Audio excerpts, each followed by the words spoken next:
Hello, friends. So I was recently asked to talk a little bit about power over and what that is, and I decided to hop on and do a quick video about it, although I could go on for hours because it's such a fascinating, common, super subtle, sort of insidious thing that happens when we go into reactive brain into power struggle. And I can't really talk about power over without power under, so I'm going to mention a little bit about that, but just highlight what power over is today. So when we think about what happens in relationship, right? This could be a relationship with myself, with my partner, with other people, with my dog, anyone. Something happens, right? The milk gets spilled, the look is given, the thing is said, life happens, and then we react to that without having to think about it. Our reactive brain, our unconscious parts of us, we have a reaction to that. And so when that happens, when we have a reaction, we get contracted, go into reactive brain, we assume a position of either power over or power under if we get stuck in reactive brain.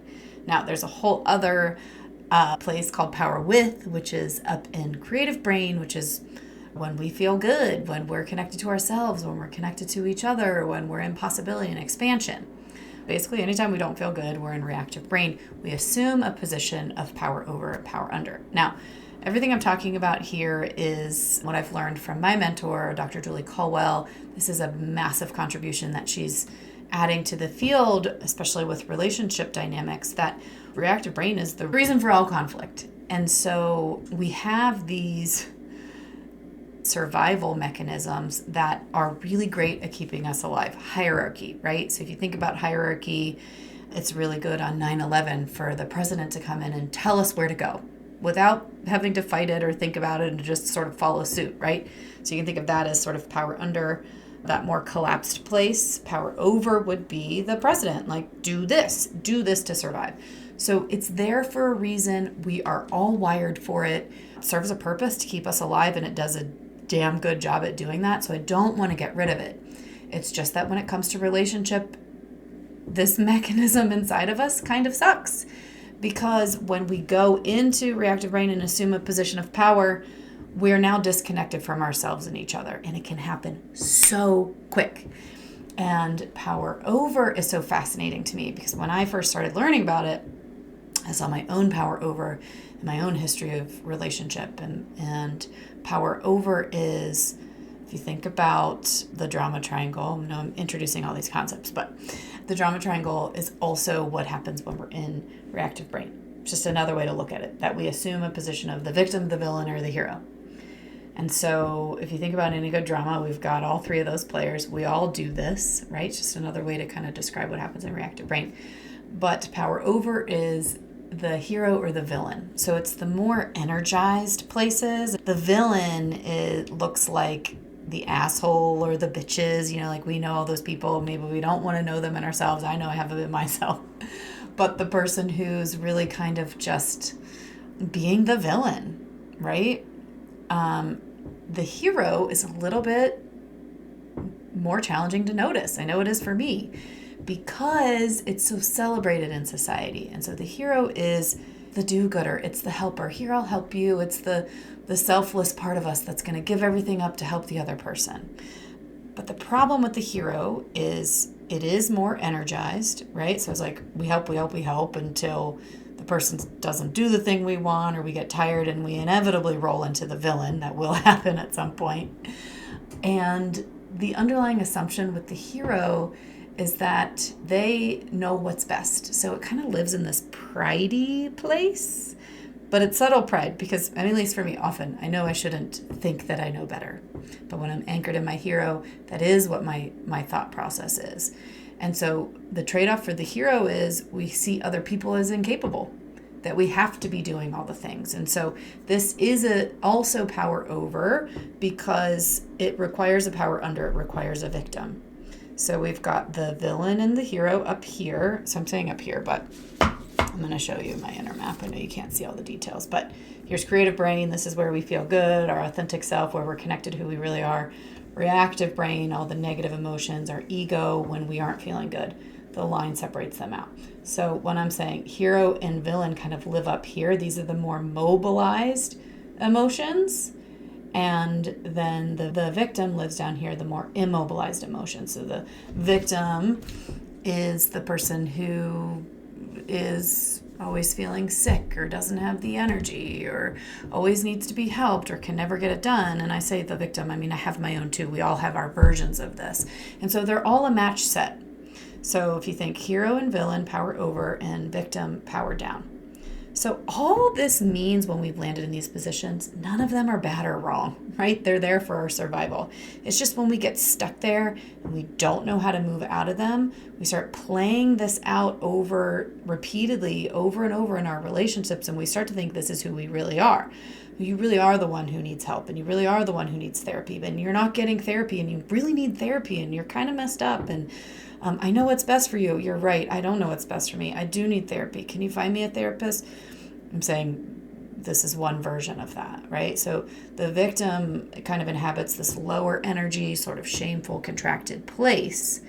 And if we don't know how to move out of these, we just get further and further in them, forgetting who we really are, forgetting who the other person really is. And we just start thinking like, ugh, I don't know if I want this. Like, maybe we're not acknowledging it, we're not saying that out loud, but it's great for survival, not great for connection.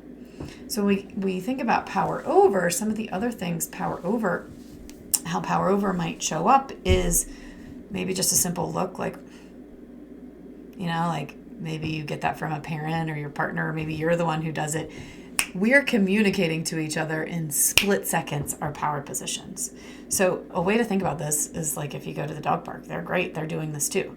They're instantly establishing hierarchy, right? The submissive dog on their back, you could think of it as like the victim or power under, and then the dominant dog on top, right? Power over. So we have this in us, and like we're really great at sorting out our pecking order. Like, who should we look to who knows what they're talking about? And I don't know what I'm talking about, right? Power over, power under. So I've just pulled up my list. This is such a great list. I'm actually going to link it at the bottom of the video so you can take a look, because I know when I first saw this, I was kind of like, oh no, that's me. Like, just had some shame and embarrassment, but then it was so helpful to know, because I started to be able to recognize my own behaviors that were up until that point unconscious, because the power positions that we assume, we're impacting other people. Now, and it's not to say, sometimes I think power over gets a really bad rap, like they're the assholes. And this is a topic for another day. Power over requires power under, and power under requires power over. Neither of them is worse than the other. They're the different ways that we're trying to get control when we're in reactive brain. So power over might be like, you might roll your eyes, right? It's, you might insult or name call, you're blaming, you might give the other person the silent treatment, you might just be thinking you're better than the other person, wondering why people can't keep their agreements. You might have critical, contemptuous thoughts, but you're definitely trying to not say them. You might present data and statistics to prove your point. You argue for your perspective. You might have a stern tone, be sarcastic or dismissive, have sort of a self-righteousness about you.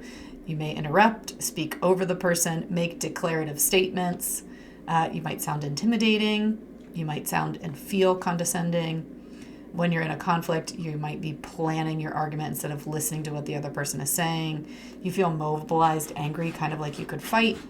You could cut deep with your sarcasm. So there's actually a list of 53 things, but those are some of the big ones.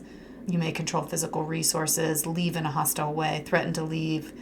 You might keep the conversation limited to a narrow option of topics. So power over are all the ways in which we try and gain control directly. And again, I just want to acknowledge we all have this. We're all wired for this. It's necessary. It just goes sideways in relationship. So if you're finding yourself in a power over position, it's not to be judgmental or to say, get rid of it, right? Those ways that we've learned how to be have helped us to survive. It's to first start to appreciate it, like to love it. Oh my gosh, which I think can be hard, especially when we start to see controlling parts of us, because, the message is we're not supposed to be that way. And I would say, well, I don't know. We all got it, and we can't do anything about it till we see it. So bringing in love and appreciation, and then wondering what's happening underneath those behaviors. So power over is easy to be in anger, right? Anger is an easier emotion to access, and power over, I would say, kind of like lives in anger, although hero maybe a little bit more minimizing of the anger. But what's fueling those behaviors are unfelt feelings beneath the anger, the more mobilized feelings. So typically it's fear, sometimes it's sadness. And so you could tune into your body and wonder what sensations you're experiencing. Fear often lives in the stomach, so butterflies in the stomach, maybe like a pukey feeling. Sadness is usually in the chest and throat. So you might have heaviness or a sense of tightness in the throat. I was just in my hero the other day, like so prideful, looking at my partner, thinking that he was the one like causing the problems and he really like needed to get his shit together. And it turns out that I was just feeling really big waves of sad underneath all of that. And once I went into the sadness, let myself cry, it was of course not about anything in the present moment. It was an older sadness that got stuck in my body. When I moved that through, I came out of the prideful, self-righteous thoughts of thinking I knew better and that I was the one who had all my shit together and he didn't. And I came back up into creative brain where I felt connected to myself and to him. So power over, it's good. It's helpful in emergencies. I want somebody to tell me where to go. Like, I don't want to have to think about it. I want to be able to follow the leader in those situations. But in relationship, it's not great for connection. In fact, it's everything but connection. It's disconnection. So if you're experiencing power over, or maybe you're power under and the person that you're with is more power over, the question is always, what am I actually feeling in my body? Am I willing to move that through? Because that's how we come out of power struggle. It's always moving the stuck energy that's keeping the behavior going. And maybe pretty soon I'll do a video about power under so we can talk about that, because power under is trying to get control in different ways, and those behaviors look a little different in their match set. So let me know if you have any questions. I hope you enjoyed this video, and I'd love to hear from you.